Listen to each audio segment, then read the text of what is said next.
सोचिए, एक तरफ युद्ध की आग लगी हो, मृत्यु की विभीषिका हो, और दूसरी तरफ कोई वहां लग्जरी अपार्टमेंट बेचने का सपना देख रहा है, पूरी मार्केटिंग स्टाइल में। ट्रंप का यही अंदाज है। आप कहेंगे ट्रंप का अंदाज निराला है।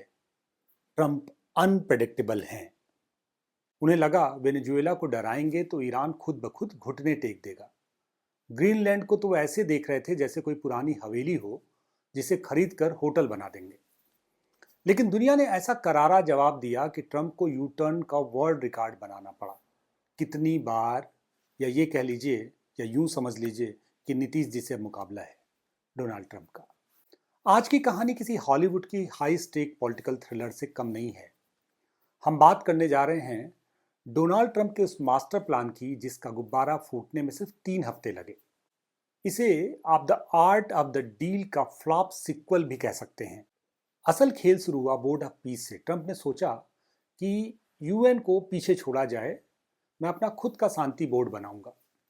यह बोर्ड असल में ट्रंप का एक ऐसा क्लब है जो गाजा को रीबिल्ड करने के बहाने पूरी दुनिया के झगड़ों में अपनी नाक घुसाना चाहता है।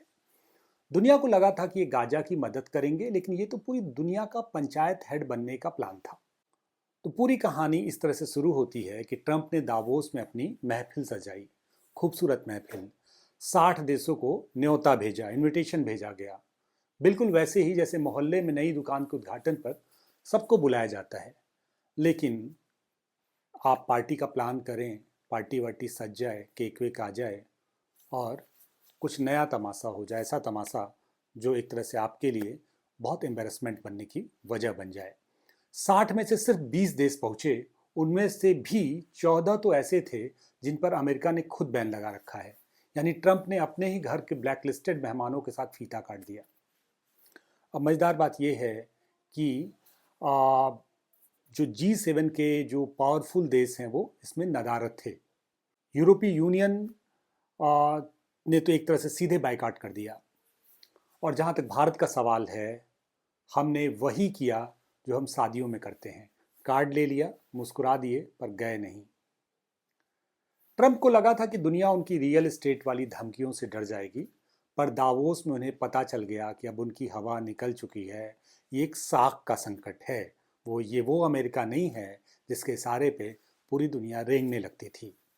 असल में ट्रंप गाजा को एक तरह से न्यू दुबई बनाने का ख्वाब देखने लगे थे।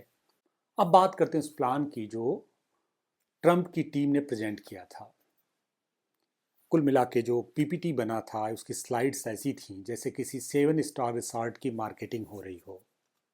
आप कभी किसी प्रॉपर्टी को देखने जाएं, उस प्रॉपर्टी को बेचने वाले मार्केटिंग के लोग आपको जिस तरह से रिप्रेजेंट करते हैं। असल में ट्रंप गाजा को भूमध्य सागर के किनारे दुबई जैसा शहर बनाना चाहते थे। हाई राइज बिल्डिंग्स, चौड़ी सड़कें और चकाचौंध ऐसी कि आपको लगे कि आप किसी वर्ल्ड क्लास सिटी में खड़े हैं। असल में राफा, जो गाजा का एक हिस्सा है, उसकी कायाकल्प की योजना थी जिसमें 1 लाख नए घर, 180 कल्चरल सेंटर और 75 अस्पताल बनाने की एक मायाजाल रचा गया था। मायाजाल इसलिए कह रहा हूं क्योंकि इसमें आंकड़ों का मायाजाल है। 10 साल में जीडीपी को रॉकेट बना देंगे, ऐसा ट्रंप ने कहा। हर इंसान के जेब में लगभग $13,000 होंगे और 5 लाख नौकरियां होंगी। लेकिन इसी में ट्विस्ट है। इजराइल ने पहले गाजा को साफ किया, बिल्कुल वैसे ही जैसे किसी झुग्गी को गिराकर मॉल बनाया जाता है। और इस झुग्गी को गिराने के लिए कई बार गाहे बगाहे नैतिक अनैतिक तरीके अपनाए जाते हैं बड़े कॉरपोरेट हाउसेस द्वारा। अब ट्रंप वही काम कर रहे हैं और उसी गाजा में अपनी कंस्ट्रक्शन कंपनी खोलना चाहते हैं। लेकिन क्या गाजा के लोग वहीं रहेंगे या वह विदेशियों के लिए खुल जाएगा, विदेशी आकर वहां बसेंगे? यह सवाल एक तरह से हवा में तैर रहा है। इस पूरी कहानी में जो सबसे मजेदार है वो है पाकिस्तान की उपस्थिति। पाकिस्तान जो खुद को फिलिस्तीन का सबसे बड़ा चैंपियन बताता है, वो वहां इजराइल के साथ बैठकर गाजा की डील देख रहा था। शहबाज शरीफ और आसिम मुनीर वहां ट्रंप के साथ फोटो खिंचवा रहे थे, जबकि उनके अपने देश में लोग उन्हें ट्रोल कर रहे थे, मीम्स बना रहे थे कि ट्रंप ने इन्हें शायद ट्रॉफी समझकर मेज पर सजा लिया है। दूसरी तरफ भारत ने अपनी गरिमा बनाए रखी। हमने साफ कह दिया कि भाई, जब तक संयुक्त राष्ट्र बीच में नहीं है, हम इस प्राइवेट शांति के क्लब में शामिल नहीं होंगे, हम इस प्राइवेट शांति का हिस्सा नहीं बनेंगे। जाहिर सी बात है, इजराइल भारत का दोस्त है, लेकिन फिलिस्तीन से भी भारतीय विदेश नीति फिलिस्तीन के साथ भी जुड़ी रही है और पुराने रिश्ते रहे हैं। भारत के लिए किसी रियल एस्टेट डीलर के चक्कर में अपने स्टैंड के साथ जोखिम लेना संभव नहीं था, और वो भी तब जब डोनाल्ड ट्रंप इतने अनप्रेडिक्टेबल हों। अब सवाल यह है कि क्या यह बोर्ड चलेगा? सच तो यह है कि ट्रंप का बोर्ड ऑफ पीस बिना किसी बड़े power house G7, Bharat, France जैसे देशों के बिना एक फैंसी क्लब बनकर रह गया है।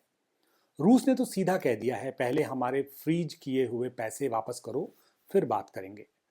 ट्रंप कहते हैं कि उन्होंने युद्ध रुकवाए, लेकिन असलियत यह है कि उनके अपने सहयोगी ही उनके साथ खड़े होने को तैयार नहीं है। गाजा को दुबई बनाना सुनने में अच्छा लगता है, लेकिन क्या ये शांति के लिए है या सिर्फ मुनाफे के लिए? आपको क्या लगता है? क्या ट्रंप का ये प्रॉपर्टी बिजनेस गाजा में शांति ला पाएगा?